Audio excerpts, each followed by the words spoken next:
바람이 부는 도시의 끝, 남항. 38년 대기업에서 몸으로 규정을 지켜온 남자 74살 윤태식. 은퇴 후 사놓은 작은 상가가 수십억이 되자 누군가는 축복을 보았고 누군가는 기회를 보았다. 그리고 병실. 낮은 숨. 뒤집힌 명찰. 아버님 산소포화도 체크하겠습니다. 그 손은 소독을 하지 않았다. 그 밤 그의 손가락이 호출 버튼을 눌렀을 때 살아남은 것은 돈이 아니라 사람의 이름이었다. 지금 듣고 계신 곳은 인생 청취록입니다. 구독과 좋아요, 알림, 작은 응원이 또 다른 인생 이야기를 세상에 전하는 힘이 됩니다. 그럼 사연 시작할게요. 부산 남항을 내려다보는 언덕, 윤태식의 근린 상가 옥상에 서면 바다가 손에 잡힐 듯 가까웠다. 74세 조선업계 대기업에서 38년을 버텨낸 그의 손바닥은 여전히 거칠었다. 생산 관리와 안전 파트를 오가며 노사협상 테이블에 앉았던 시절, 그는 사람들에게서 신뢰를 얻어냈다.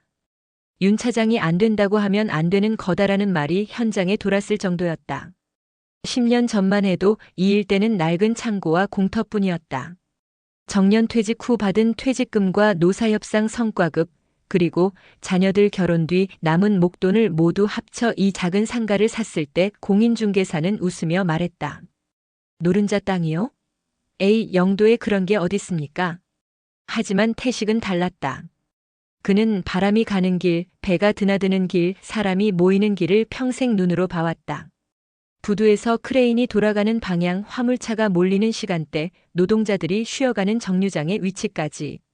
그 모든 움직임 속에서 길을 읽어냈다. 길은 곧 돈의 흐름이었고 그는 그 흐름의 초입을 골라붙었다. 사람은 발로 선다. 그것이 그의 신조였다. 투기가 아니라 터전이었다. 매일 아침 상가를 둘러보고 임차인들과 인사를 나누고 주변 상권의 변화를 세심하게 관찰했다. 1층은 작은 카페, 2층은 네일샵, 3층은 학원이 들어와 있었다. 세 팀 모두 성실했다. 임대료를 꼬박꼬박 냈고 태식 역시 그들을 함부로 대하지 않았다.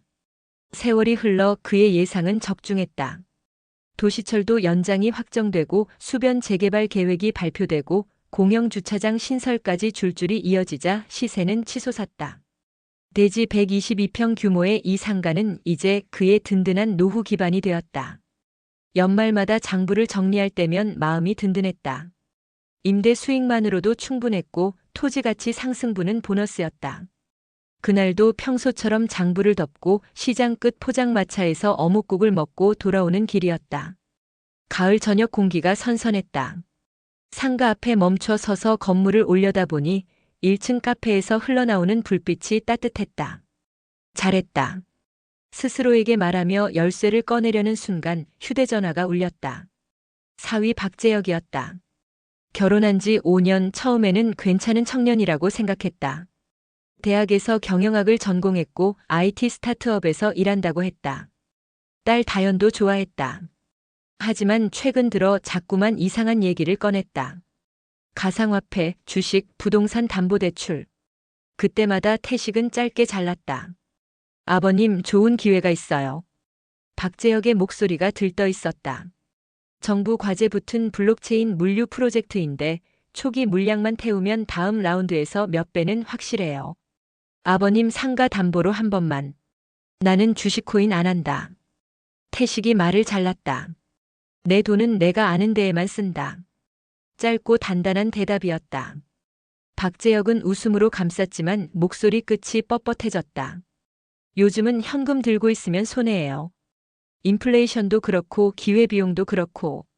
담보 설정만 해주시면 위험 부담 없이. 안 한다. 통화가 끊어졌다.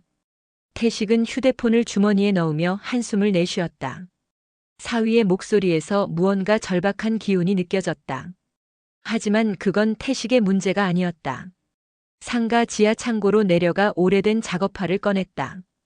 대기업 시절 신었던 안전화였다. 까만 가죽에 강철 토캡이 달린 무거운 신발. 세월이 흘러 표면은 해졌지만 밑창은 여전히 단단했다. 걸레로 정성스럽게 닦아냈다. 먼지가 떨어져 나가면서 검은 광택이 살아났다. 사람은 발로 선다. 그 말은 그의 삶의 문장이었다. 흔들리지 않는 발판, 믿을 수 있는 기반. 그것이 있어야 세상의 바람에도 넘어지지 않는다. 작업화를 제자리에 놓고 옥상으로 올라갔다. 가을밤 바람이 선명했다. 바다 너머로 항만의 불빛이 깜빡였다. 도시가 바뀌는 냄새가 코끝으로 스며들었다. 콘크리트 가루, 타르, 바다 냄새. 개발의 냄새와 바다의 냄새가 뒤엉킨 복잡한 향기. 그래, 이 정도면 됐다. 그는 스스로에게 말했다. 내 이름으로 번 돈을 내 이름으로 지켰다. 이틀 뒤 아침 부동산 정보 앱에서 시세 알림 문자가 왔다. 인근 필지 실거래가가 평당 3천만 원을 넘겼다는 소식이었다. 태식은 휴대폰 화면을 멍하니 바라봤다. 자신의 상가 대지가 122평이니까. 순간 계산기를 두드리는 손끝이 떨렸다. 이젠 정말 팔아도 임대만 돌려도 남는 인생이구나. 가슴 깊은 곳에서 벅차오르는 감정이 출렁거렸다. 38년 동안 성실하게 일한 결과가 10년 전의 선택이 드디어 결실을 맺는 순간이었다. 그런데 갑자기 현기증이 밀려왔다. 시야가 흔들리고 가슴이 답답해졌다. 계단에 걸터앉아 숨을 고르려 했지만 손끝이 저려왔다. 휴대폰을 떨어뜨리면서 겨우 911을 눌렀다. 여보세요. 도와주세요. 그 이후의 기억은 흐릿했다. 눈을 뜬 곳은 병원 응급실이었다. 새하얀 천장, 삐삐 소리를 내는 기계들, 소독약 냄새. 의사가 차트를 보며 설명했다. 심근 허혈성 증상입니다. 과로와 흥분, 스트레스가 겹쳐서 나타나는 현상이에요. 큰 위험은 없지만 며칠 안정을 취하셔야 합니다. 침대 옆에는 딸 다연이 서 있었다. 화장이 번진 얼굴로 걱정스럽게 바라보고 있었다. 아빠, 얼마나 놀랐는지 알아? 돈 얘기 너무 하지 마. 건강이 먼저야. 그 옆에 사위 박재혁도 있었다. 고개를 주걱거리며 걱정스러운 표정을 짓고 있었다. 맞습니다, 아버님. 건강이 제일 중요하죠. 재정 관리 같은 번거로운 일은 잠깐 저에게 맡기시면 제가 다 알아서. 안 된다. 태식의 목소리는 작았지만 단호했다. 산소 마스크를 코에 고쳤으며 또렷하게 말했다. 내가 깨어있는 동안은 내 이름은 내가 지킨다. 박재혁의 눈빛이 순간 어두워졌다가 다시 밝아졌다. 아, 물론이죠. 아버님께서 원하시는 대로 하시면 됩니다. 하지만 태식은 그 짧은 순간의 표정 변화를 놓치지 않았다. 대기업에서 38년 그는 사람들의 진짜 속마음을 읽는 법을 배웠다. 특히 돈이 걸린 문제에서는 더욱 그랬다. 그날 밤 병실은 조용했다. 생체 모니터가 규칙적인 산을 그려나갔다. 창밖으로는 부산 항만의 불빛이 반짝였다. 태식은 천장을 바라보며 생각했다. 74년을 살아오면서 이렇게 무력한 적이 있었던가. 침대에 누워있으니 모든 것이 불안했다. 상가는 안전한가, 통장은 괜찮은가, 딸은 어떤 선택을 하고 있는가. 하지만 그는 포기하지 않았다. 내 이름으로 번 돈을 내 이름으로 지킨다. 이 신조는 변하지 않을 것이다. 설사 병실에 누워 있어도 누군가 그의 재산을 노려도 그는 끝까지 자신의 이름을 지켜낼 것이다. 그가 미처 알지 못한 것은 바로 이 병실에서 누군가가 그의 목숨을 노리고 있다는 사실이었다. 돈을 지키려는 그의 의지가 누군가에게는 제거해야 할 장애물로 보였던 것이다. 새벽이 다가오고 있었다. 가장 어두운 시간이었지만 동시에 새로운 하루가 시작되는 시간이기도 했다. 첫날 밤은 온화했다. 생체 모니터가 규칙적인 산을 그려나갔고 간호사가 이 시간 간격으로 들어와 활력 징후를 체크했다. 혈압 13,085, 맥박 78회, 산소 포화도 98%. 수치들은 안정적이었다. 창밖으로는 항만의 불빛이 깜빡였다. 컨테이너를 옮기는 크레인들이 밤새 움직이고 있었다. 부산항은 잠들지 않았다. 태식은 침대 난간을 쓰다듬듯 만졌다. 차갑고 단단한 스테인리스 스틸. 이따금 사람은 널빤지 하나를 붙잡고 강을 건너지. 젊은 시절 들었던 말이 떠올랐다. 그 널빤지가 지금은 이 침대 난간인 셈이었다. 생과 사의 경계에서 붙잡고 있는 마지막 줄. 아버님 괜찮으세요?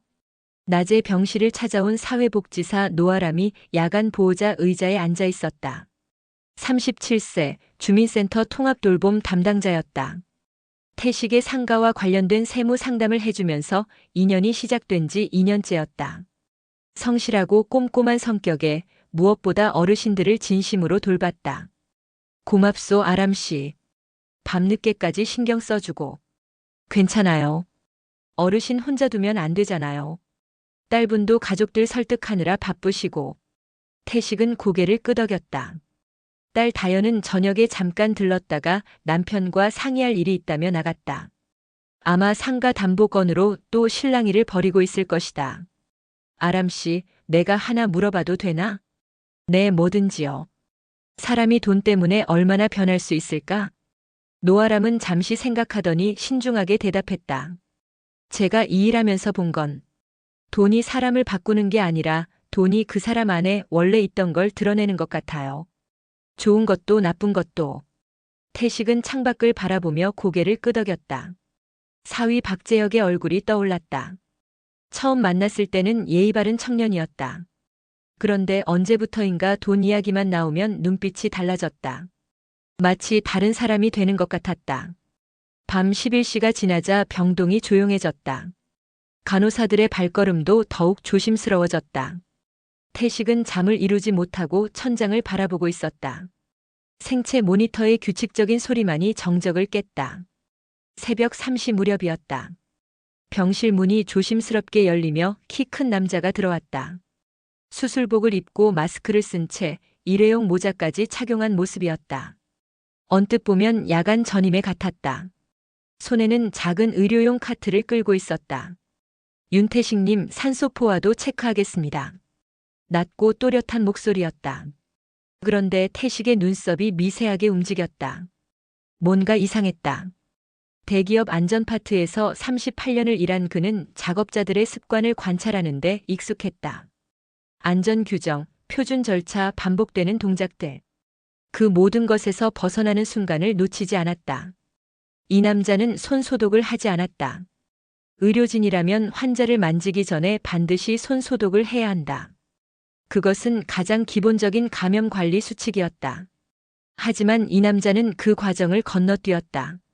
게다가 명찰이 뒤집어져 있어서 이름이 보이지 않았다. 남자가 산소 튜브에 손을 뻗었다. 비강 캐뉼라를 제거하려는 듯한 동작이었다. 그런데 그 손길이 어색했다. 마치 의료기구를 다루는 게 익숙하지 않은 것처럼 보였다. 태식이 손을 뻗어 남자의 팔을 막으려는 순간이었다. 삐리리리. 복도에서 갑자기 알람음이 울렸다. 인접 병실에서 체위 변경 요청 알람이 울린 것이다. 복도를 지나던 간호사가 발걸음을 재촉하며 다가왔다. 남자는 순간적으로 몸을 돌렸다. 아, 급한 환자가 있나 보네요. 나중에 다시 오겠습니다. 짧게 고개를 숙이고는 카트를 밀며 병실을 나갔다. 간호사가 문을 열며 들어왔다. 어르신 괜찮으세요? 방금 누군가 나가는 걸 봤는데.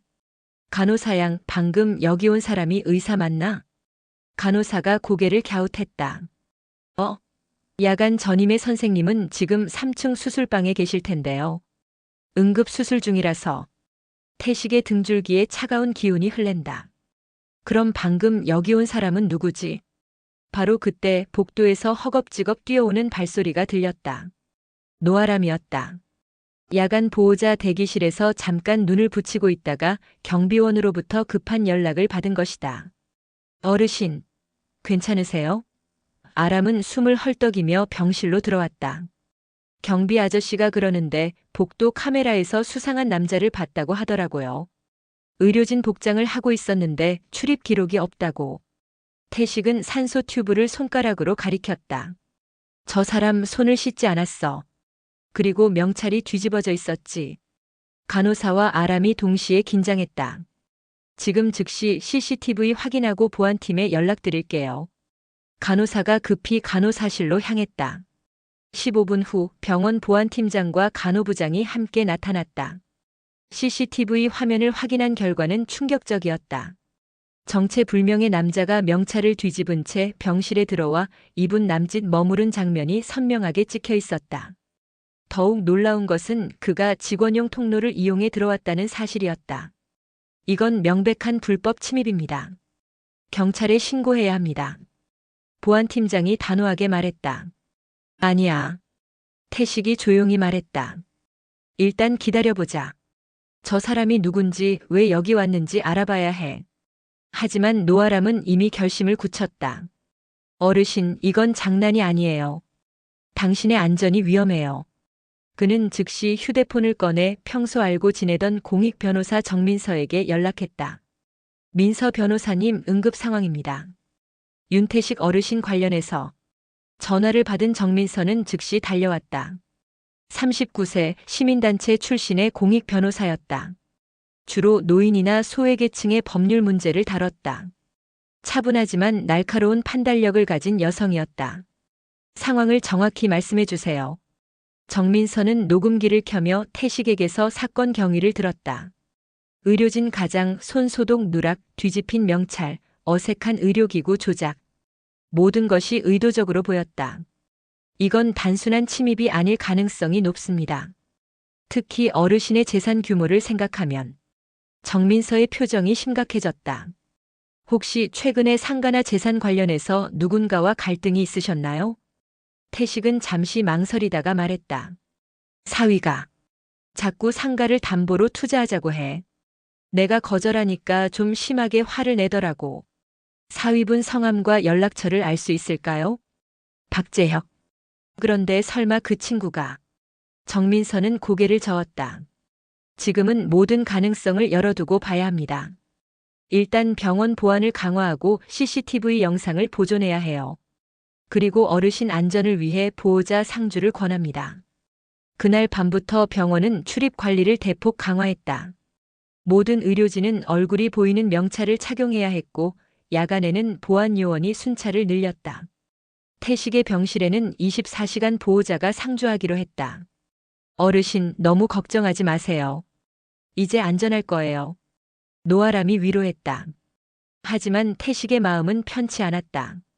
만약 정말로 누군가 자신을 해치려 한다면 그 이유는 명백했다. 돈이었다. 상가와 현금, 그 모든 것을 노리는 누군가가 있었다. 새벽이 밝아오면서 간호사가 회진을 돌았다. 어르신, 밤에 잠은 좀 주무셨어요? 잠이 오겠소? 이런 일이 있는데. 담당의 선생님께서 오늘부터는 보호자 상주를 권한다고 하셨어요. 그리고 출입 관리도 더 철저히 하기로 했고요. 태식은 고개를 끄덕였다. 하지만 내심으로는 소름이 끼쳤다. 대기업에서 38년간 안전 관리를 했던 그였기에 더욱 잘 알았다. 시스템의 허점, 규정과 현실 사이의 틈새를 노리는 사람들의 수법을. 어젯밤 침입자는 바로 그런 틈새를 정확히 파고들었다. 누군가 내 목숨을 노리고 있다. 그 사실을 인정하는 것이 두려웠지만 현실을 외면할 수는 없었다. 그는 속으로 돌아가신 아내에게 말했다. 여보, 아직은 갈 수 없다. 내 이름을 정리할 게 남았어. 그리고 내 딸을 지켜야 해. 점심 무렵 딸 다연이 떨리는 손으로 죽을 떠먹이며 말했다. 아빠, 어젯밤 일. 정말 무서웠어. CCTV에 잡혔다니까 너무 걱정하지 마. 병원에서 보안 강화한다니까. 태식은 딸의 눈동자를 오래 바라봤다. 그 속에 불안과 미안함이 엉켜 있었다. 혹시 딸도 남편의 압박을 받고 있는 건 아닐까? 다연아, 아빠가 하나만 말해줄게. 돈은 사람을 흔들지만 사람을 바꾸지는 않는다. 흔들리는 건 내 주변 사람들이지 내 아버지가 아니다. 다연의 눈가에 눈물이 맺혔다. 아빠. 그리고 기억해라. 아빠는 내 편이야. 언제까지고. 그때 병실 문이 열리며 박재혁이 들어왔다. 큰 꽃바구니를 들고 과하게 밝은 미소를 지으며. 아버님, 어젯밤에 무슨 일이 있었다면서요? 정말 놀라셨죠? 밤에는 제가 지켰어야 했는데. 죄송해요. 오늘 밤부터는 제가 계속 있을게요. 노아람의 등줄기에 쌓은 예감이 흘렸다. 뭔가 잘못되었다. 어젯밤 침입자의 체격이 박재혁과 비슷했다는 생각이 갑자기 들었다. 그는 조용히 간호사실로 가서 야간 출입 경계 강화, 보호자 신원 확인 철저, 명찰 안면 확인 의무를 다시 한번 요청했다. 그리고 혹시 모를 사태에 대비해 병원 보안팀과 경찰서에 사전 협의까지 마쳤다. 불길한 예감이 계속 엇따고 있었다. 그날 저녁 태식은 창밖으로 지는 해를 바라보며 생각했다. 74년을 살아오면서 이렇게 생명의 위험을 느낀 적이 있었던가. 하지만 그는 포기하지 않을 것이다. 내 이름으로 번 돈을 내 이름으로 지킨다. 이 신조는 변하지 않을 것이다.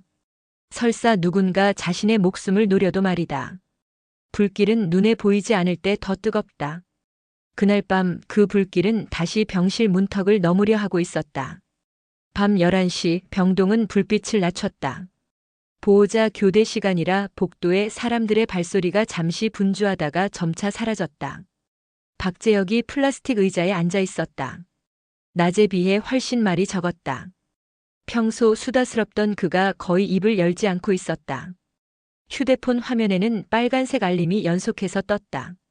추가 증거금 1,500만 원 입금 요망. 강제 청산 임박 -2시간 남음. 마진콜 최종 경고. 박재혁의 눈밑이 파르르 떨렸다. 손으로 화면을 가리려 했지만 알림음은 계속 울렸다. 태식은 잠들지 못하고 있었다. 어젯밤 일 때문이기도 했지만 무엇보다 사위의 이상한 분위기 때문이었다. 평소 같으면 이런저런 얘기를 늘어놓았을 텐데 오늘은 거의 말이 없었다. 게다가 계속 휴대폰만 들여다보고 있었다. 재혁아, 무슨 일 있나? 얼굴이 안 좋아 보이는데. 박재혁이 깜짝 놀란 듯 고개를 들었다. 아, 아니에요. 회사 일 때문에 좀. 괜찮습니다. 하지만 태식의 눈에는 거짓말처럼 보였다. 38년간 현장에서 사람들을 관리해 본 경험으로 그는 누군가 무언가를 숨기고 있을 때의 표정을 잘 알았다. 박재혁의 눈동자가 불안하게 흔들리고 있었다. 자정이 넘어가자 박재혁의 휴대폰에 또 다른 메시지가 왔다. 강제 청산 완료 선물 계정. 최종 손실 -7,200만 원. 화면의 숫자를 본 박재혁의 얼굴이 핏기를 잃었다. 7,200만 원. 그의 마지막 희망이었던 레버리지 거래가 완전히 날아간 것이다. 그는 화장실에 간다며 자리를 떠났다. 복도 끝 흡연실에서 떨리는 손으로 담배에 불을 붙였다. 머릿속이 하얗게 비어 있었다. 총 부채가 9억을 넘어섰다. 카드론, 현금 서비스, PEP 대출, 지인들에게 빌린 돈까지. 이제 더 이상 빌릴 곳도 없었다. 장인어른 상가만 담보로 잡으면. 그 생각이 머릿속을 파고들었다. 상가의 시세가 36억 정도 된다고 했다. 그중 절반만 담보로 잡아도 18억. 빚을 정리하고 새로운 사업을 시작할 수 있을 것이다. 하지만 장인어른은 계속 거절하고 있었다. 왜 그렇게 고집스럽게 굴까? 나는 사위인데. 박재혁의 머릿속에 위험한 생각이 스며들기 시작했다. 무너진 탑을 다시 세우려면 다른 탑을 무너뜨려야 한다. 그런 잘못된 등식이 그의 이성을 마비시키고 있었다. 병실로 돌아온 박재혁은 더욱 조용해졌다. 태식은 사위의 변한 분위기를 감지했지만 아직은 단순한 스트레스라고 생각했다. 하지만 새벽 2시가 되자 상황이 달라졌다. 아버님, 불편하시면 베개 높이를 조절해 드릴게요. 박재혁이 갑자기 일어나 침대 쪽으로 다가왔다. 손으로 베개를 만지작거리면서 침대 머리 부분을 내리려고 했다. 그때 복도에서 간호사의 발소리가 들렸다. 정해진 시간의 라운딩이었다. 수간호사가 명찰을 보이며 들어왔다. 보호자님, 체위 변경은 반드시 두 사람이 함께 해야 합니다. 혼자서 하시면 안 돼요. 환자분이 다칠 수 있거든요. 박재혁의 손이 공중에서 멈췄다. 아, 네. 죄송합니다. 그냥 베개가 불편해 보여서. 간호사는 친절하지만 단호한 목소리로 말했다. 가족분이셔도 규정은 지켜주셔야 해요. 특히 심장 환자분은 더 조심해야 하거든요. 라운딩이 끝나고 간호사가 나간 후 병실에는 다시 정적이 흘렸다. 박재혁은 의자에 앉아 있었지만 다리를 계속 떨고 있었다. 휴대폰을 확인할 때마다 얼굴이 더욱 어두워졌다. 새벽 2시 반. 병동의 모든 불빛이 꺼지고 간호사들의 라운딩도 끝난 시간이었다. CCTV 사각지대는 거의 없었지만 세탁 카트가 일시적으로 복도 카메라를 가리는 지점이 한 곳 있었다. 박재혁은 마치 그 지점을 미리 파악하고 있었던 것처럼 세탁카트가 지나가는 순간을 기다렸다. 기회가 왔다. 박재혁은 조용히 일어나 병실 문을 살며시 닫았다. 커튼도 반쯤 쳤다. 그리고 천천히 태식이 누워있는 침대로 다가갔다. 태식은 잠들어 있는 것처럼 보였다. 규칙적인 숨소리, 평온한 표정. 박재혁은 한 손으로 태식의 산소 튜브를 조심스럽게 움켜쥐었다. 비강 캐뉼라를 코에서 빼려는 것이었다. 그런데 그 순간 태식의 눈이 번쩍 떴다. 뭐 하는 거야? 태식의 목소리는 작았지만 또렷했다. 대기업 현장에서 크레인 와이어가 끊어지던 그날처럼 가슴 밑바닥에서 위험 신호가 울렸다. 수십 년간 안전 관리를 해온 직감이 경보를 보내고 있었다. 박재혁이 당황했다. 아, 산소 튜브가 꼬여서. 정리해드리려고. 손 떼. 태식의 목소리에 위험한 기운이 감돌았다. 하지만 박재혁은 이미 이성을 잃은 상태였다. 7천만 원의 손실, 9억의 부채, 더 이상 갈 곳 없는 절망감이 그를 몰아붙이고 있었다. 아버님 제발. 상가 담보만 해주시면 됩니다. 저 정말 죽을 것 같아요. 박재혁의 목소리가 떨렸다. 그의 손에 힘이 들어가기 시작했다. 산소 튜브를 완전히 제거하려는 것이었다. 태식은 남은 힘을 다해 침대 난간의 호출 버튼을 찾았다. 손끝이 떨렸지만 간신히 버튼을 눌렀다. 삐삐삐. 병실에 날카로운 호출음이 울렸다. 박재혁이 깜짝 놀라 손을 놓았다. 그 순간 커튼이 젖혀지며 노아람과 순한 간호사가 동시에 뛰어들어왔다. 무슨 일입니까? 간호사가 큰 소리로 외쳤다. 박재혁은 허둥지둥 뒤로 물러섰다. 산소 튜브가 꼬여서 정리하려고 했는데 간호사는 즉시 태식의 상태를 확인했다. 산소 포화도가 떨어져 있었고 맥박도 빨라져 있었다. 어르신 괜찮으세요? 뭔가 이상한 거 없으셨어요? 태식은 산소 마스크를 고쳐 끼우며 낮지만 또렷한 목소리로 말했다. 저 사람. 내 사위요. 방금 내 숨을. 말끝이 떨렸지만 눈빛은 확고했다. 간호사가 단호하게 외쳤다. 보호자 동선 이탈 금지 경고 이미 드렸죠? 지금 즉시 보안팀 호출하겠습니다. 복도에서 보안 요원이 달려왔다. 그리고 잠시 후 지구대 경찰도 도착했다. 병원에서는 이미 어젯밤 침입 사건 때문에 경찰과 한 라인을 구축해둔 상태였다. 상황이 어떻게 된 거죠? 경찰이 물었다. 태식은 떨리는 목소리로 설명했다. 저 사람이 제 산소 튜브를. 노아람이 침착하게 증언했다. 제가 들어왔을 때 보호자분이 환자분의 산소 튜브를 만지고 계셨어요. 그리고 환자분이 호출 버튼을 누르신 상황이었습니다. 간호사도 증언했다. 산소 포화도가 떨어져 있었고 환자분이 상당히 놀란 상태였어요. 그리고 보호자분은 이미 체위 변경 규정 위반으로 경고를 받은 상태였습니다. 박재혁은 계속 오해라고 반복했다. 정말 산소 튜브가 꼬인 것 같아서 정리하려던 것뿐이에요. 아버님을 해치려 했다니 그럴 리가 없잖아요. 하지만 증거는 명백했다. 야간 간호 기록지에는 보호자 체위 변경 규정 위반, 산소라인 조작 시도, 환자 호출벨 작동이 상세히 기록되었다. 경찰은 박재혁을 지구대로 임의동행 요청했다.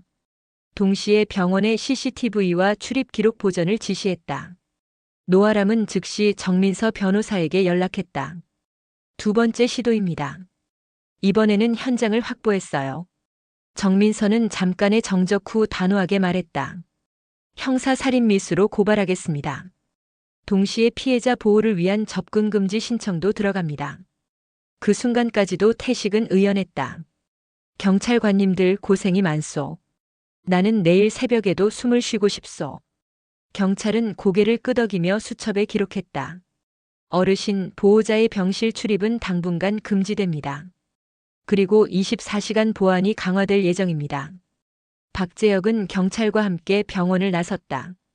복도를 걸어가면서도 계속 뒤를 돌아봤다. 그의 눈에는 절망과 분노가 뒤섞여 있었다. 병실에 남은 노아람은 깊게 숨을 들이켰다. 살아있는 손.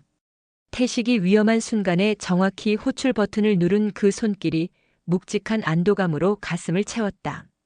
어르신, 이제 안전해요. 더 이상은 아무도 들어올 수 없어요. 태식은 창밖을 바라봤다. 항만의 불빛이 서서히 잦아들고 있었다. 새벽이 가까워지고 있었다. 가장 어두운 시간은 새벽 직전이라고 했다. 하지만 동시에 가장 단단한 결심도 그때 태어난다. 아람 씨, 내 어르신. 내가 틀렸나? 사위라도 내 돈에 손 떼면 안 되는 거 아닌가? 어르신이 맞아요. 당신의 재산은 당신 것입니다. 아무도 강요할 수 없어요. 태식은 고개를 끄덕였다. 그래. 내 이름으로 번 돈을 내 이름으로 지킬 거야. 끝까지. 다음 날 아침 딸 다연이 울면서 병실을 찾았다. 아빠, 미안해요. 정말 미안해요. 제가 막았어야 했는데. 태식은 딸의 어깨를 붙잡았다. 다연아, 내 잘못이 아니다. 사람은 선택을 하고 그 선택에 책임을 져야 하는 거다. 내 남편이 잘못 선택한 거지, 내가 잘못한 게 아니야. 그날 오후 정민서 변호사가 서류를 가지고 왔다. 살인미수 고발장과 접근금지 신청서입니다. 서명해 주세요. 태식은 떨리는 손으로 서명했다. 글씨가 조금 삐뚤었지만 그의 의지는 확고했다. 변호사님, 이제 안전한 건가요? 법적으로는 보호받을 수 있을 겁니다. 하지만 어르신, 이제 시작이에요. 앞으로 더 힘든 싸움이 기다리고 있을지도 모릅니다. 태식은 창밖 바다를 바라보며 말했다. 74년을 살아왔는데 이제 와서 물러설 순 없지. 내 이름을 지키는 게 내 마지막 일이야. 다음 날 오전 정민서 변호사는 지구대에서 박재혁과 면담을 가졌다. 수사과 조사실 책상 위에는 그의 휴대폰이 놓여 있었다. 경찰이 이미 제출 동의서를 받아 압수한 것이었다. 박재혁 씨 휴대폰 내용을 확인해 봤는데요. 형사가 화면을 보이며 말했다. 이게 무엇인지 설명해 주실 수 있나요? 화면에는 가상화폐 거래소 앱들이 줄지어 있었다. 업비트, 빗썸, 코인원, 그리고 해외 거래소까지. 각각의 앱을 열어보니 참담한 거래 내역들이 드러났다. 레버리지 20배 롱 포지션. 총 손실 7,200만 원. 형사가 한숨을 내쉬었다. 이게 어젯밤 강제 청산된 건 맞죠? 박재혁은 고개를 푸석거렸다. 네, 맞습니다. 국내 증권사 MTS 앱도 마찬가지였다. 테마주 고점 매수, 손절없는 물타기, 신용거래 한도까지 모두 소진. 2차 전지, 메타버스, K- 방역 같은 키워드에 따라 주식을 사고 팔았던 흔적이 생생했다. 여기 보세요. 작년부터 올해까지 주식 손실이 4억 2천만 원이네요. 형사가 계산기를 두드렸다. 가상화폐 손실까지 합치면 8억 5천만 원입니다. 박재혁의 목소리가 떨렸다. 하지만 진짜 충격은 메신저 앱에 있었다. 카카오톡 단체방 이름이 달토끼 프로젝트였다. 대화 내용을 보니 전형적인 사기성 가상화폐 프로젝트였다. 이 달토끼 코인 프라이빗 세일에 2억을 넣으셨다고 되어 있는데요. 정민서가 화면을 가리켰다. 백서는 봤나요? 박재혁이 대답하지 않자 형사가 계속 읽었다. 메타버스와 NFT를 결합한 혁신적 플랫폼, 초기 투자자 100배 수익 보장. 형사가 고개를 저었다. 이런 문구를 보고도 진짜라고 생각하셨나요? 그때는 정말 급했어요. 다른 손실을 메울 방법이 없어서. 정민서는 휴대폰을 더 자세히 살펴봤다. 대출 앱들도 가득했다. 토스, 카카오뱅크, 우리은행, 그리고 PEP 대출업체들까지. 각각의 한도를 모두 소진한 상태였다. 카드 현금 서비스 3,200만 원, PEP 대출 1억 8천만 원, 지인 차용 8,500만 원. 정민서가 계산하며 말했다. 총 부채가 9억 4천만 원이네요. 맞나요? 박재혁이 고개를 끄덕였다. 그럼 월 이자만 얼마나 되나요? 한 달에 800만 원 정도요. 조사실에 정적이 흘렸다. 월급이 400만 원인 직장인이 월 800만 원의 이자를 감당할 수는 없었다. 이미 파산 상태였다. 형사가 메신저 대화를 더 찾아봤다. 그 중에 충격적인 대화가 있었다. 지난달 친구와의 카톡이었다. 재혁아, 장인어른 상가 얘기는 어떻게 됐어? 아직. 계속 거절하셔. 완전 고집이야. 그냥 서류만 먼저 받아놔. 나중에 설득하고. 그게 쉽겠어? 진짜 까다로우시거든. 아니면 다른 방법을. 다른 방법이라니? 그냥 상황이 바뀌면 자연스럽게 상속되는 거잖아. 정민서의 표정이 굳어졌다. 이 대화가 언제 것인가요? 형사가 확인했다. 한 달 전이네요. 그럼 이미 그때부터 계획이 있었다는 얘기죠. 정민서가 단호하게 말했다. 이건 우발적 범행이 아닙니다. 오후에는 박재혁의 직장에서도 조사가 이뤄졌다. IT 스타트업이라고 했지만 실제로는 직원 7명짜리 작은 회사였다. 그마저도 코로나 이후 매출이 급감해서 몇 달째 급여가 밀려 있는 상태였다. 박재혁 씨 급여는 언제부터 못 드린 거죠? 형사가 물었다. 대표가 난처한 표정으로 답했다. 석 달 전부터요. 회사 사정이 어려워서. 그런데 박 씨가 요즘 계속 조퇴하고 결근도 많이 하더라고요. 무엇 때문에요? 잘 모르겠어요. 개인적인 일이라고만 하고. 아, 그런데 며칠 전에는 동료들한테 돈 빌려달라고 했어요. 급하게 필요하다면서. 사무실 동료들도 비슷한 증언을 했다. 박재혁이 최근 들어 극도로 예민해져 있었고 계속 휴대폰만 들여다보고 있었다는 것이다. 한 번은 화장실에서 전화하는 걸 들었는데 제발 하루만 더 기다려달라고 애원하더라고요. 한 동료가 말했다. 누군가한테 돈 문제로 시달리고 있는 것 같았어요. 정민서는 이 모든 정보를 정리해서 태식에게 보고했다. 병실에서 보고서를 받아본 태식의 표정이 어두워졌다. 9억 4천만 원. 태식이 중얼거렸다. 어떻게 이렇게까지. 어르신, 이건 단순한 투자 실패가 아닙니다. 정민서가 설명했다. 도박성 투기와 사기 피해가 복합적으로 얽혀 있어요. 그리고 메신저 대화를 보면 이미 한 달 전부터 어르신을 해치려는 계획이 있었던 것 같습니다. 노아람이 고개를 저었다. 그럼 병원 침입도 우발적인 게 아니라는 얘기네요. 맞습니다. 첫 번째 시도가 실패하자 두 번째 시도를 한 거예요. 더 직접적이고 위험한 방법으로요. 태식은 창밖을 바라보며 말했다. 내가 너무 냉정했나? 사위가 그렇게 어려웠는데. 어르신. 정민서가 단호하게 말했다. 어르신이 도와주지 않으셨다고 해서 살해당해야 할 이유는 없습니다. 그건 범죄예요. 그날 저녁 딸 다연이 병실을 찾았다. 얼굴이 완전히 상해 있었다. 아빠, 저 정말 몰랐어요. 재혁이가 그렇게까지 빚이 있는 줄은. 태식은 딸의 손을 잡았다. 다연아, 내 잘못이 아니다.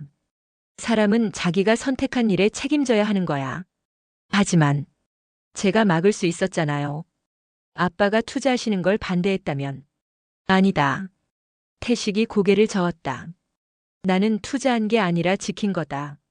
내가 38년 동안 번 돈을, 노후를 위해 아껴둔 돈을 지킨 거야.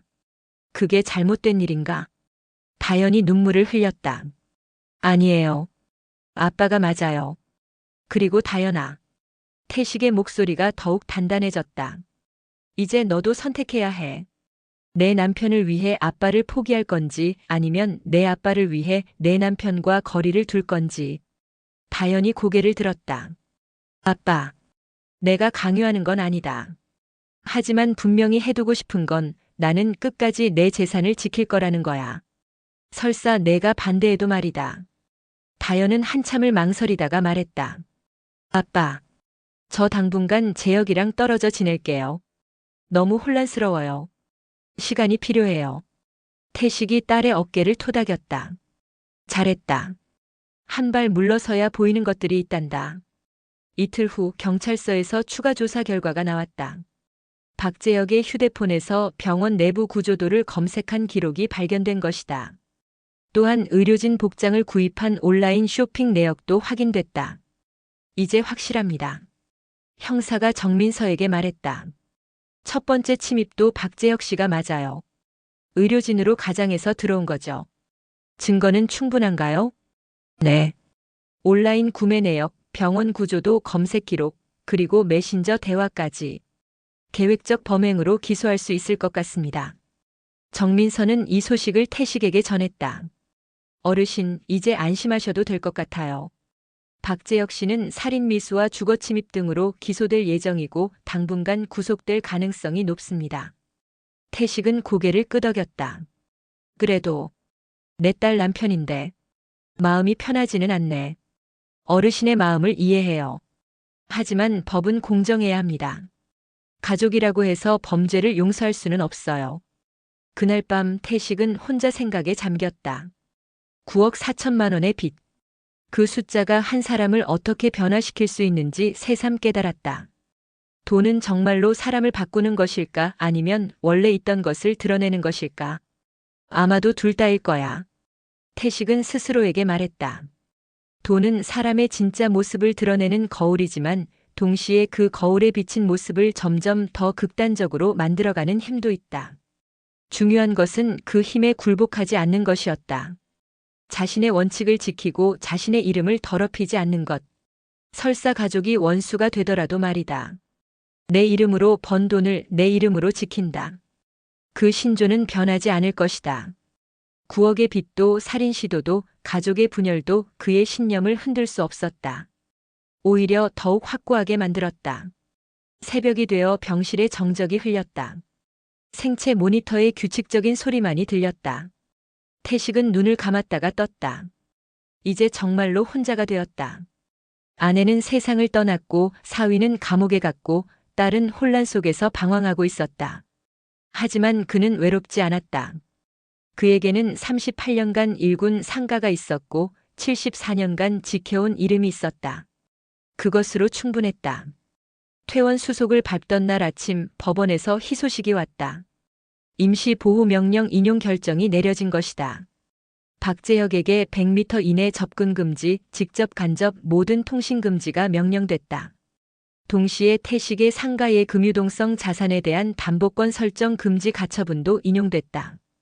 이제 법적으로 완전히 보호받으실 수 있어요. 정민서가 서류를 정리하며 설명했다.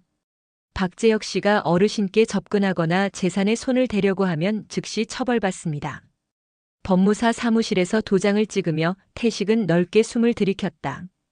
일주일 만에 마시는 자유로운 공기였다. 공기가 다르네. 태식이 중얼거렸다. 정민서가 웃으며 답했다. 진짜 공기입니다, 어르신. 상가로 돌아온 태식은 우선 임차인들에게 인사를 했다. 1층 카페 사장님, 2층 네일샵 원장님, 3층 학원 선생님. 모두들 걱정스러운 표정으로 맞아주었다. 사장님 무슨 일 있으셨다면서요? 괜찮으세요? 카페 사장이 물었다. 괜찮습니다. 이제 모든 게 정리됐어요. 태식이 씩씩하게 대답했다. 하지만 그는 앞으로 이런 일이 또 일어나지 않도록 예방 조치를 취하기로 결심했다. 1층 게시판에 A사 용지 한 장을 정성스럽게 붙였다. 윤태식의 약속. 내 상가 현금은 임차인과 지역을 위해 안정적으로 운용한다. 어떠한 담보보증 요구에도 서두르지 않는다. 모든 계약은 낭독 후 자필 서명한다. 병원 병실에서의 어떤 금융 논의도 금지한다. 투자 제한은 최소 일주일 검토 후 결정한다. 2024년 11월 15일 윤태식. 임차인들이 하나둘 모여들어 게시판을 읽었다.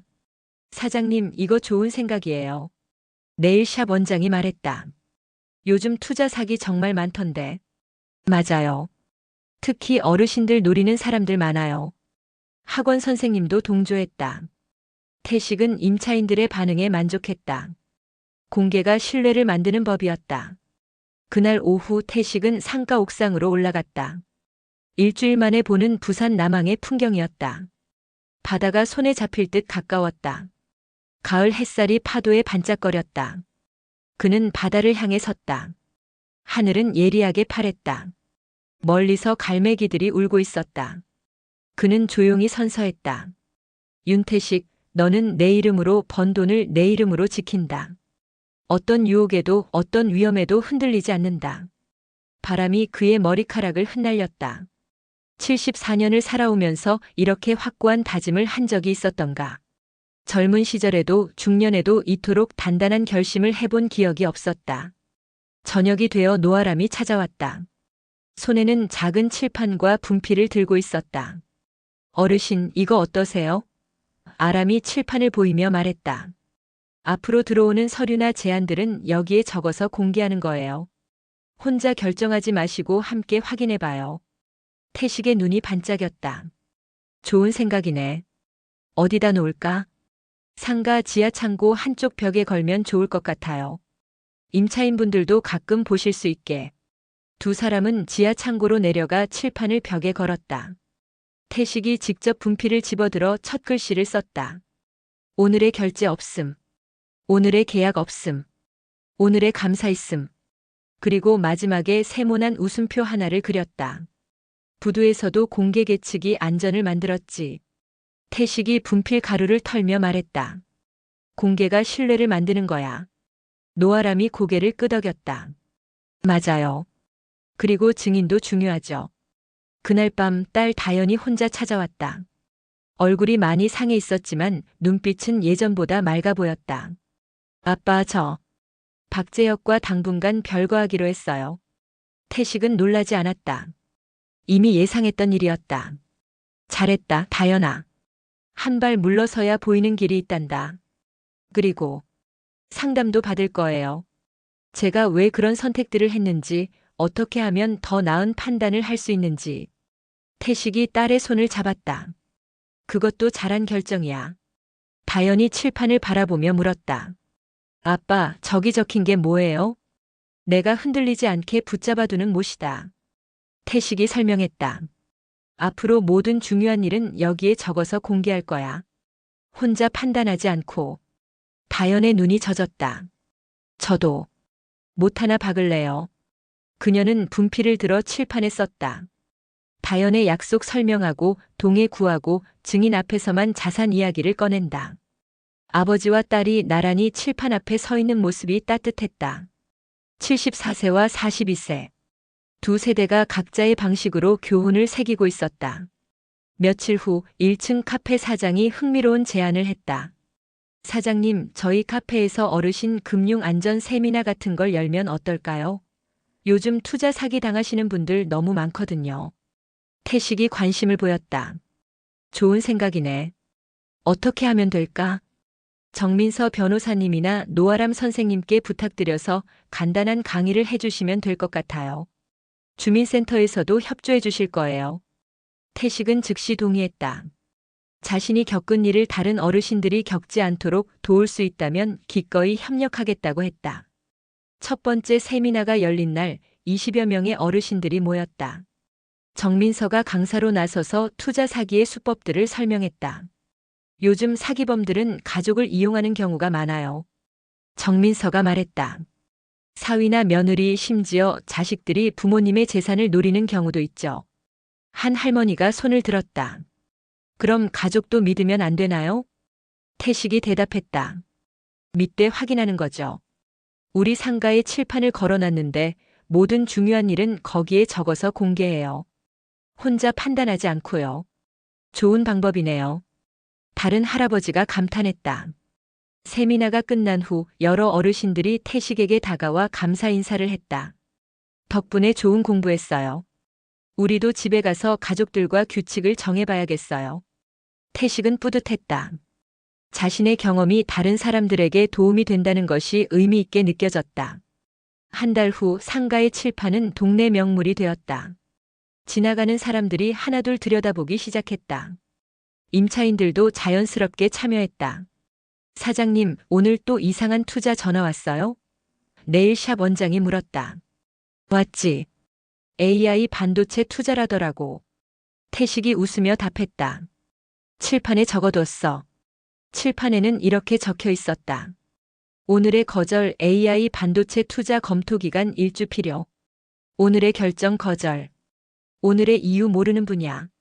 이거 정말 좋은 시스템이에요. 카페 사장이 말했다. 우리 아버지도 추천해 드려야겠어요. 태식은 칠판 시스템이 예상보다 효과적이라는 것을 깨달았다. 혼자 결정할 때와 달리 다른 사람들이 지켜보고 있다는 생각만으로도 더 신중해졌다. 저녁에 혼자 옥상에 올라가 바다를 바라보며 태식은 지난 한 달을 돌아봤다. 죽음의 위기에서 벗어나 이렇게 평범한 일상을 되찾은 것이 기적 같았다. 여보. 그는 돌아가신 아내에게 말했다. 내가 해냈어. 내 이름을 지켜냈고 딸도 올바른 길로 이끌고 있어. 바람이 그의 얼굴을 스쳤다. 따뜻하고 부드러운 바람이었다. 이제는 더 이상 두렵지 않았다. 칠판이 있고 이웃들이 있고 원칙이 있었다. 가장 중요한 것은 자신이 흔들리지 않는다는 확신이었다. 74세의 나이에 새로운 시스템을 만들고 새로운 습관을 들이고 새로운 약속을 지켜가는 일. 그것이 바로 진정한 의미의 회복이었다. 내일도 칠판에 글을 쓸 것이다. 모레도 그 다음 날도. 그리고 그때마다 자신의 원칙을 확인하고 주변 사람들과 함께 지혜로운 선택을 해나갈 것이다. 내 이름으로 번 돈을 내 이름으로 지킨다. 그 약속은 이제 칠판 위에서 매일 새롭게 태어나고 있었다. 형사법정 11월의 차가운 아침 공기가 법원 건물을 감쌌다. 태식은 증인석에 앉아 있었다. 74세의 나이에 법정에 서게 될 줄은 몰랐다. 하지만 그의 눈빛은 흔들리지 않았다. 검사가 일어나 공소장을 낭독했다. 피고인 박재혁은 2024년 11월 2일과 11월 4일 두 차례에 걸쳐 피해자 윤태식을 살해하려 했습니다. 법정에 긴장감이 돌았다. 주된 공소사실은 살인미수이며 이와 함께 특정경제범죄 가중처벌법상 사기, 강요, 협박, 상해미수를 병합하여 기소합니다. 피고인석에 앉은 박재혁은 초췌한 모습이었다. 한 달 전에 그와는 완전히 다른 사람 같았다. 수염이 자라있고 눈가에는 깊은 다크서클이 져 있었다. 검사가 핵심 증거를 제시하기 시작했다. 첫 번째 증거는 병원 CCTV입니다. 대형 모니터에 화면이 떠올랐다. 11월 2일 새벽 3시 정체불명의 남자가 의료진 복장을 하고 태식의 병실에 들어가는 모습이었다. 명찰은 뒤집어져 있었고 손 소독도 하지 않았다. 입은 남짓 머무르다가 급히 나가는 장면까지 선명하게 찍혀 있었다. 이 남자의 신장과 체형을 분석한 결과 피고인 박재혁과 일치합니다. 변호인이 이의를 제기했다. 체형만으로는 동일인임을 단정할 수 없습니다. 그렇다면 두 번째 증거를 보시죠. 검사가 박재혁의 휴대폰 화면을 보였다. 피고인의 온라인 구매 내역입니다. 11월 1일 의료용 마스크와 수술복을 인터넷으로 주문했습니다. 그리고 같은 날 병원 내부 구조도를 검색한 기록도 있습니다. 법정에 웅성거림이 일었다. 박재혁의 얼굴이 더욱 창백해졌다. 세 번째 증거는 야간 간호 기록지입니다. 간호사 최수정이 증인석에 섰다. 11월 4일 새벽 2시 30분경 피고인이 환자의 산소 튜브를 조작하는 것을 목격했습니다. 환자분이 호출벨을 누르셨고 저와 사회복지사가 급히 들어갔습니다. 그때 환자의 상태는 어땠나요? 산소 포화도가 91%로 떨어져 있었고 맥박이 평소보다 빨라져 있었습니다. 상당히 놀란 상태였어요. 검사가 마지막 증거를 제시했다. 피고인의 메신저 대화입니다. 대형 화면에 카카오톡 대화가 떠올랐다. 한 달 전 친구와의 대화였다. 재혁아, 장인어른 상가 얘기는 어떻게 됐어? 아직. 계속 거절하셔. 그냥. 상황이 바뀌면 자연스럽게 상속되는 거잖아. 법정이 술렁였다. 방청석에 앉은 태식의 표정이 굳어졌다. 검사가 목소리를 높였다. 이 대화는 범행 한 달 전에 이뤄진 것입니다. 피고인은 이미 그때부터 피해자를 해치려는 계획을 가지고 있었습니다. 변호인이 반박했다. 단순한 농담일 수 있습니다. 실제 살인 의도가 있었다고 단정하기는. 그렇다면 9억 4천만 원의 부채는 농담인가요? 검사가 자료를 내밀었다. 피고인의 총 부채액입니다. 가상화폐 투기로 7억, 주식 투자로 2억, PEP 대출과 사채까지. 월 이자만 800만 원입니다. 박재혁의 변호인이 일어났다. 피고인은 경제적 어려움 때문에 정상적인 판단력을 잃었습니다. 이는 정당한 참작 사유가 될 수 있습니다. 하지만 검사는 단호했다. 경제적 어려움이 살인을 정당화할 수는 없습니다. 피고인은 계획적이고 지속적으로 범행을 저질렀습니다. 증인 신문이 시작됐다. 태식이 증인석에 섰다. 피해자 윤태식 씨 11월 2일 밤에 무슨 일이 있었나요? 태식의 목소리는 차분하지만 단단했다. 새벽 3시경 의료진으로 가장한 남자가 제 병실에 들어왔습니다. 그런데 손 소독을 하지 않더라고요. 38년간 안전 관리를 해본 경험으로 뭔가 이상하다고 느꼈습니다. 그 남자가 무엇을 하려 했나요? 산소 튜브를 건드렸습니다. 비정상적인 방식으로요.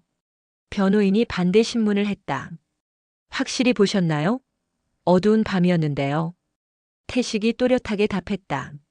제가 74살이지만 눈은 멀쩡합니다. 그리고 그 사람의 체형과 목소리를 기억하고 있어요. 11월 4일 밤 사건은 어떠셨나요? 제4위. 피고인이 제 산소 튜브를 잡고 힘을 주었습니다. 그래서 호출벨을 눌렀죠. 법정이 숙연해졌다. 검사가 물었다. 왜 사위가 그런 일을 했다고 생각하시나요? 돈 때문입니다. 태식의 답은 간단 명료했다. 제가 상가를 담보로 투자하는 것을 계속 거절했거든요. 사회복지사 노아람도 증인으로 나왔다. 두 차례 모두 현장에 있었습니다. 특히 두 번째에는 환자분이 호출벨을 누르는 순간을 직접 봤어요. 명백히 위험한 상황이었습니다. 정민서 변호사가 피해자 측 의견을 밝혔다. 피고인은 단순히 돈이 필요해서 범죄를 저지른 것이 아닙니다. 체계적이고 계획적으로 피해자의 생명을 위협했습니다. 이는 매우 중대한 범죄입니다. 박재혁의 변호인이 최후 변론을 했다. 피고인은 극도의 경제적 스트레스 상황에서 정상적인 판단력을 잃었습니다. 가족에 대한 애정이 잘못된 방향으로 표출된 것입니다. 관용을 요청드립니다. 하지만 검사의 최후 논고는 날카로웠다. 피해자는 평생 성실하게 일해서 재산을 모은 노인입니다. 그 재산을 지키는 것은 당연한 권리입니다. 피고인의 경제적 어려움이 이런 범죄를 정당화할 수는 없습니다. 재판부는 일시간의 심해 후 판결을 선고했다. 판사가 엄숙한 목소리로 말했다. 피고인 박재혁의 행위는 단순한 우발적 범죄가 아닙니다. 한 달 전부터 계획하고 두 차례에 걸쳐 실행한 조직적 범죄입니다. 박재혁이 고개를 떨궜다. 특히 피해자가 74세의 고령자이며 병원이라는 취약한 환경을 이용했다는 점에서 죄질이 매우 나쁩니다. 법정에 정적이 흘렀다. 따라서 피고인을 살인미수, 강요, 협박 등의 죄로 징역 4년에 처하며 피해자에 대한 5년간 접근금지, 위치추적 전자장치 부착을 명합니다. 방청석에서 한숨소리가 들렸다. 윤다현이 눈물을 훔쳤다. 판사가 계속 말했다. 또한 피해자의 재산에 대한 모든 권리를 포기하고 위자료 5천만 원을 지급할 것을 명합니다. 판결이 끝나고 법정 밖에서 태식은 딸을 위로했다. 다현아, 울지 마라. 이것도 지나갈 일이야. 다현이 흐느끼며 말했다. 아빠, 죄송해요. 제가 미리 알았다면 내 잘못이 아니다. 태식의 목소리는 따뜻했다. 사람은 잘못할 수 있어. 중요한 건 그 잘못을 고치는 거야. 정민서가 다가왔다. 어르신, 이제 안전하세요. 5년간 법적 보호를 받으시고 재산도 완전히 지켜지게 됐어요. 태식은 고개를 끄덕였다. 고마워요, 변호사님. 덕분에 내 이름을 지킬 수 있었어요. 법원을 나서면서 태식은 하늘을 올려다봤다. 11월의 하늘이 맑게 개어 있었다. 바람이 불었다. 차갑지만 상쾌한 바람이었다. 여보. 그는 돌아가신 아내에게 말했다. 해냈어. 우리 재산 지켜냈어. 그날 저녁 상가 옥상에서 태식은 부산 앞바다를 바라보며 생각했다. 법정에서의 하루가 마치 긴 여행 같았다. 복잡하고 힘들었지만 결국 올바른 결과를 얻었다. 중요한 것은 돈이 아니라 원칙이었다. 74년을 살아오면서 지켜온 신념이었다. 그 신념을 포기하지 않았기 때문에 이 모든 시련을 이겨낼 수 있었다. 내 이름으로 번 돈을 내 이름으로 지킨다. 그 약속은 이제 법정에서도 인정받았다. 앞으로는 더욱 당당하게 살 수 있을 것이다. 재판이 끝난 지 일주일 후 태식은 딸 다현을 상가로 불렀다. 그녀는 여전히 초췌해 보였지만 예전보다는 눈빛이 맑아져 있었다. 지하 창고의 칠판 앞에서 아버지와 딸이 마주 앉았다. 다현아, 아빠가 조건을 제시하려고 한다. 다현이 긴장한 표정으로 고개를 들었다. 첫째, 1년 동안 매주 2번 영도 재가노인지원센터에서 봉사해라. 다현이 놀란 표정을 지었다. 봉사요? 맞다.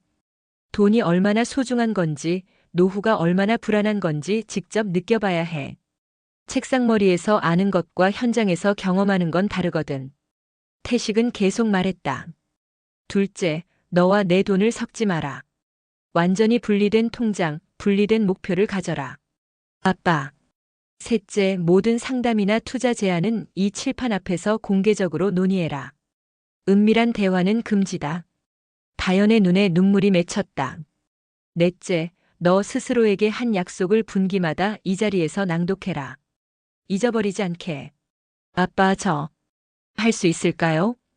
태식이 딸의 손을 잡았다. 할 수 있어. 하지만 쉽지는 않을 거야. 봉사라는 게 생각보다 어려운 일이거든. 왜 봉사를 시키시는 거예요? 사람은 주는 것을 배워야 받는 것의 가치를 안다. 태식의 목소리에 깊은 울림이 있었다. 내가 지금까지는 받기만 했어. 이제 주는 법을 배워야 해. 다연이 고개를 끄덕였다. 알겠어요. 해볼게요. 보여드릴게요. 그날 오후 다연은 노아람과 함께 영도 재가노인지원센터를 찾았다. 센터장이 반갑게 맞아주었다. 윤태식 어르신 따님이시군요. 아버님께 많이 들었어요. 제가 뭘 도울 수 있을까요? 우선 어르신들 식사 보조부터 시작해 보시죠. 그리고 산책 동행, 병원 동행 같은 것들도 있어요. 다연은 처음에 서툴고 어색했다. 어떻게 어르신들과 대화해야 할지 몰랐다. 하지만 며칠이 지나면서 조금씩 적응해 갔다. 할머니, 오늘 기분은 어떠세요? 다연이 김순덕 할머니께 물었다. 그저 그렇지 뭐. 늙으면 다 아픈 게 당연하고. 어디가 불편하세요? 무릎이 아프고 허리도 아프고. 근데 딸아, 넌 왜 여기서 봉사를 하게 됐니? 다연이 잠시 망설이다가 솔직하게 대답했다. 제가 잘못을 했어요. 돈에 대해서 잘못 생각했고 아버지를 힘들게 했어요. 김할머니가 다연의 손을 잡았다. 그래도 깨달았으니까 다행이지. 나도 젊을 때는 돈만 중요한 줄 알았어. 지금 와서 보니 사람이 제일 중요하더라. 어느 날 다연은 박철수 할아버지의 손톱을 깎아드리고 있었다. 90세가 넘은 할아버지의 손은 나뭇가지처럼 거칠었다. 그런데 그 손을 보는 순간 갑자기 눈물이 터졌다. 할아버지, 이 손이 우리 아버지 손 같아요.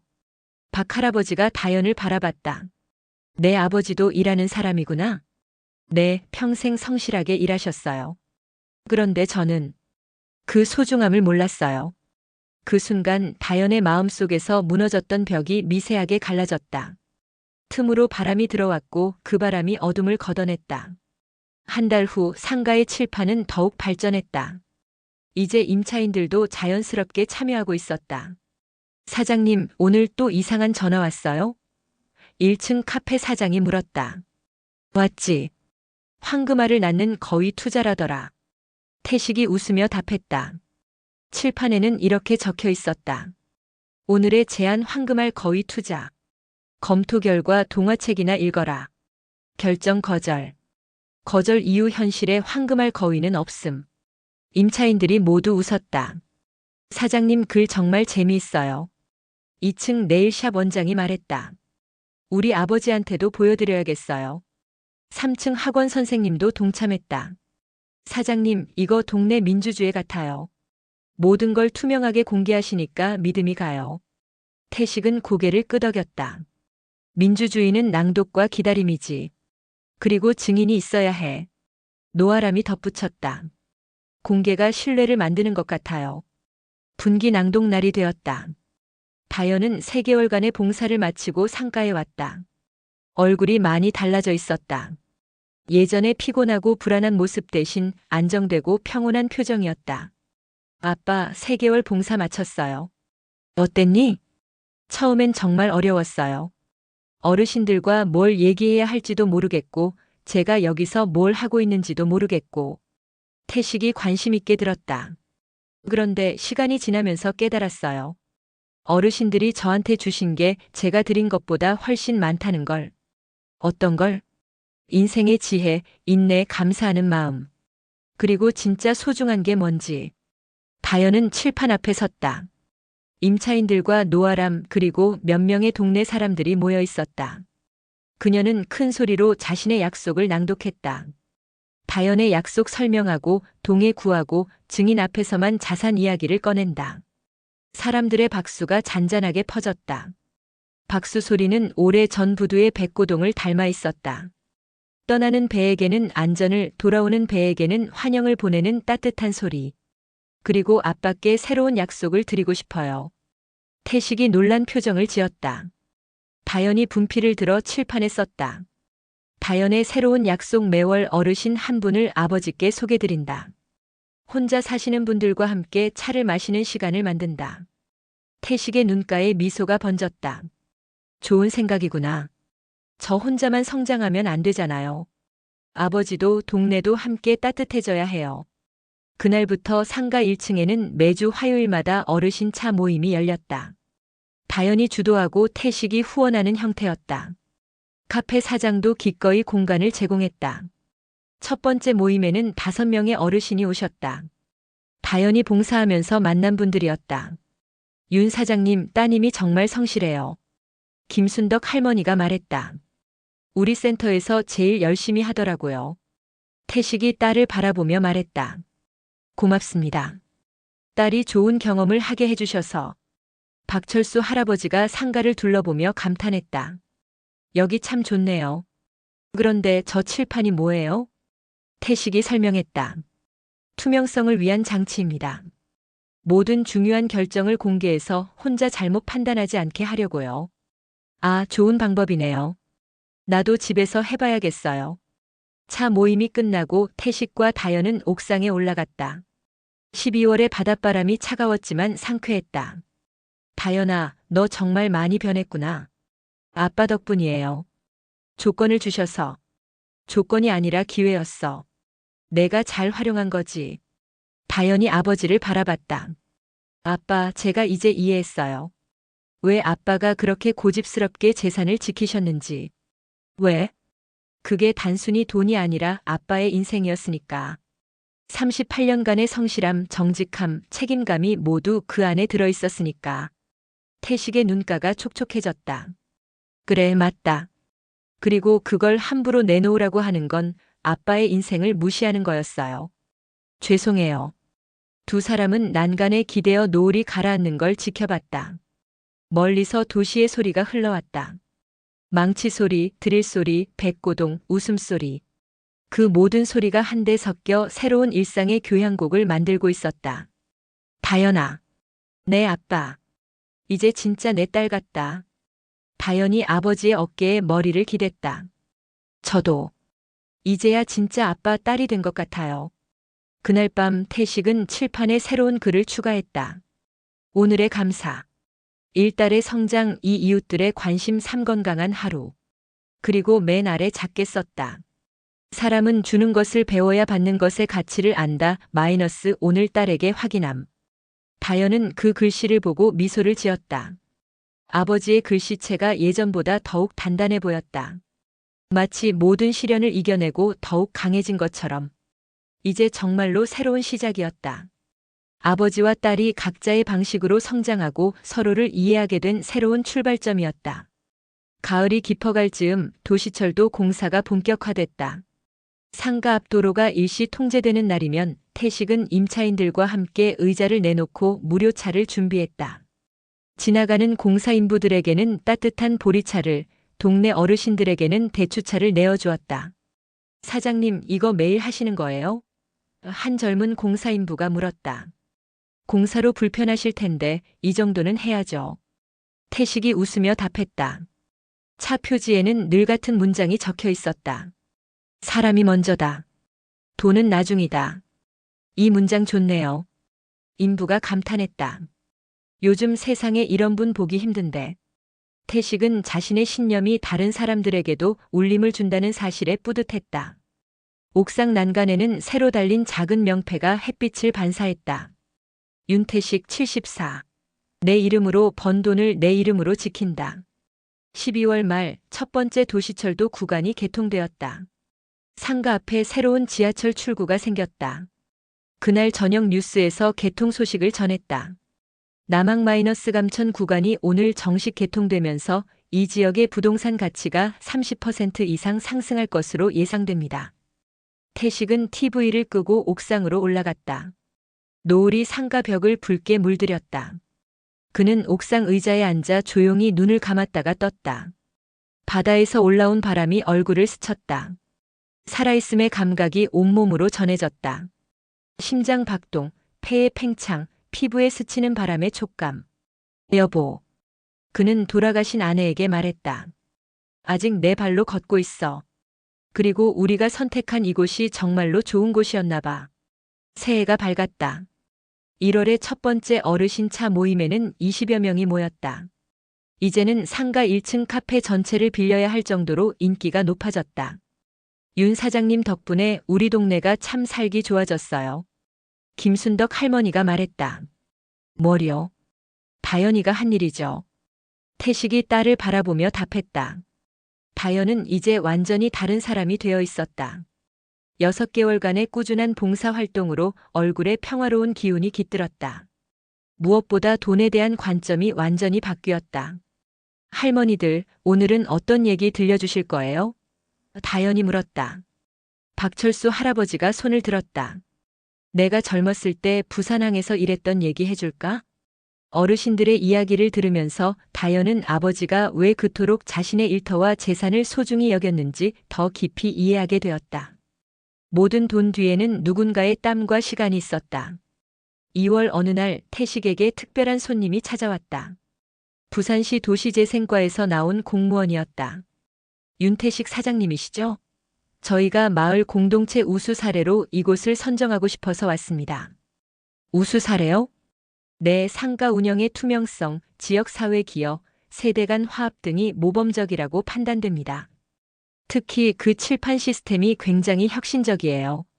태식은 당황했다. 그냥 내가 흔들리지 않으려고 만든 건데요. 그게 더 좋습니다. 진정성이 느껴져요. 혹시 다른 지역 어르신들에게 노하우를 전수해 주실 수 있을까요? 그렇게 태식은 뜻하지 않게 투명 재정 관리의 전도사가 되었다. 매월 한 번씩 구청에서 강의를 하게 되었다. 첫 번째 강의날 50여 명의 어르신들이 모였다. 여러분, 저는 특별한 사람이 아닙니다. 태식이 마이크를 잡고 말했다. 74년을 살면서 한 번도 큰 사업을 한 적도 없고 돈을 크게 번 적도 없어요. 그냥 성실하게 일했을 뿐입니다. 청중들이 진지하게 듣고 있었다. 그런데 나이가 들어서 깨달은 게 있어요. 돈을 지키는 것도 버는 것만큼 중요하다는 거예요. 특히 우리 같은 노인들에게는 더욱 그래요. 한 할아버지가 손을 들었다. 그런데 가족이 도와달라고 하면 어떻게 해야 하나요? 도와주되 조건을 달아야 해요. 태식의 답은 명확했다. 무조건적인 도움은 독이 될 수 있어요. 저도 사위 때문에 죽을 뻔했거든요. 청중들이 숨을 죽이고 들었다. 가장 중요한 건 투명성이에요. 모든 걸 공개하고 혼자 결정하지 마세요. 부끄러운 일이 아니에요. 신중한 거예요. 강의가 끝난 후 많은 어르신들이 태식에게 다가와 조언을 구했다. 그는 하나하나 정성스럽게 답해 주었다. 3월 상가의 칠판은 동네를 넘어 인터넷에서도 화제가 되었다. 누군가 사진을 찍어 SNS에 올린 것이 입소문을 탔다. 해시태그 투명한 할아버지, 해시태그 칠판 경영, 해시태그 부산 남항. 할아버지 진짜 멋있다. 이런 분이 진짜 어른이다. 우리 아버지도 이렇게 하셨으면. 댓글들을 보며 다연이 웃었다. 아빠 유명 인사가 되셨네요. 별걸 다 유명하다고 하는구나. 태식도 웃었다. 하지만 진정한 보람은 다른 곳에서 왔다. 전국 각지에서 찾아오는 어르신들이 있었다. 자신도 칠판 시스템을 도입하고 싶다는 분들이었다. 선생님, 저희 마을에도 와서 강의해 주실 수 있나요? 경남에서 온 이장님이 부탁했다. 물론이죠. 이런 좋은 일에 마다할 이유가 있나요? 태식의 강의는 점점 더 많은 사람들에게 영향을 미쳤다. 특히 가족 간의 재정 투명성에 대한 그의 메시지는 많은 가정에 울림을 주었다. 4월 어느 날 뜻밖의 소식이 들려왔다. 박재혁이 감옥에서 편지를 보낸 것이다. 아버님께 먼저 죄송하다는 말씀을 드립니다.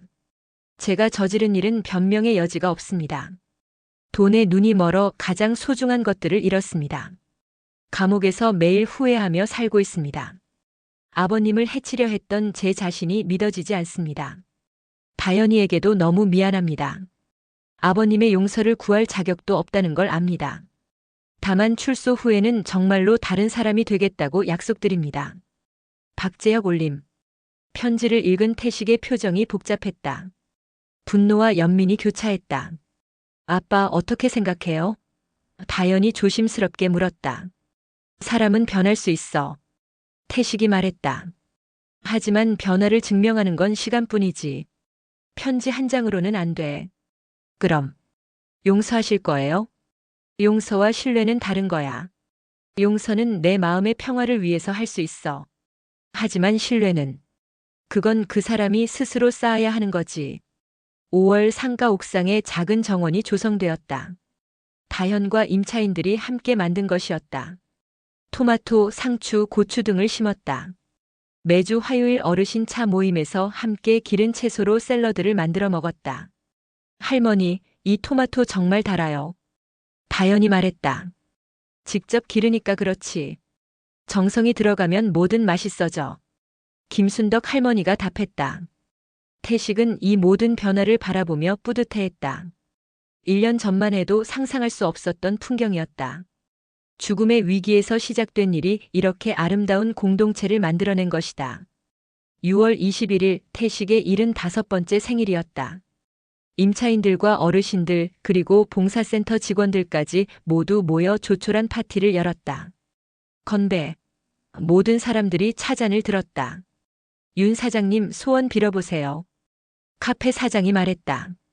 태식은 잠시 눈을 감았다. 무슨 소원을 빌까? 건강? 장수? 돈? 아니었다. 그의 소원은 단순했다. 내일도 이렇게 여러분과 함께할 수 있기를. 박수가 터졌다. 그날 밤 태식은 혼자 옥상에 올라갔다. 6월의 밤바람이 따뜻했다. 멀리서 항만의 불빛이 반짝였다. 1년 전 이 자리에서 죽음을 각오했던 기억이 떠올랐다. 하지만 이제는 달랐다. 죽음이 두렵지 않았다. 자신의 이름을 지켜냈고 딸을 올바른 길로 이끌었고 지역 사회에 의미 있는 기여를 했다. 75년의 인생이 결코 헛되지 않았다는 확신이 있었다. 문득 그는 분필을 들고 옥상 벽에 한 줄을 적었다. 사람은 떠나가도 이름은 남는다. 좋은 이름으로 남기자. 그리고 그 밑에 작게 추가했다. 윤태식 75세. 오늘도 내 이름을 지켰다. 바람이 불었다. 따뜻하고 부드러운 바람이었다. 그 바람 속에서 태식은 아내의 목소리를 들은 것 같았다. 고생했어요. 정말 잘했어요. 눈물이 날 것 같았지만 참았다. 대신 미소를 지었다. 진정한 승리의 미소였다. 밤이 깊어갔다. 상가의 불이 하나둘 꺼졌다. 하지만 옥상의 작은 명패는 여전히 빛났다. 윤태식 75. 내 이름으로 번 돈을 내 이름으로 지킨다. 그 명패는 앞으로도 계속 빛날 것이다.